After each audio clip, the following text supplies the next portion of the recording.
Let us now share some things that is happening in Canada. So in Toronto, the JCA's Women Committee presents the 23rd Annual Women Who Inspire Change Lunch and Awards on Sunday, March 12th. The event is at the JCA Center, 995 Arrow Road, Toronto, and that starts at 1 p.m. Dr. Odessa Thornhill will give the keynote for the event, which will be hosted by Sandra Whiting. There will be a live performance by Mel C. Tickets are $50 per person, so visit jcaontario.org for tickets and more information.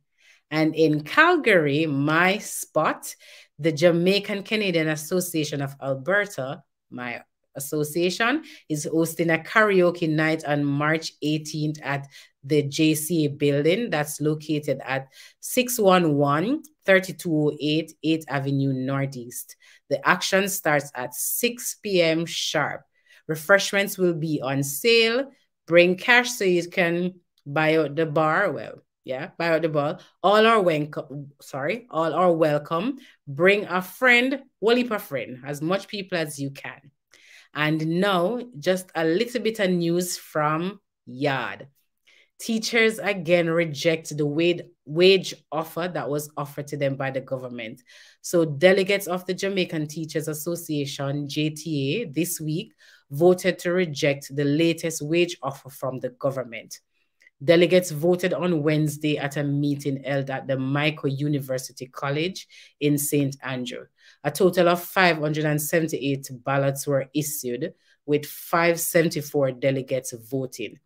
346 voted to reject, 227 to accept, 1 ballot was rejected, and 4 ballots were counted as being spoiled. The Jamaican Association of Montreal is hiring a coordinator for their Footstep program. That role creates and offers activities for children online and in person.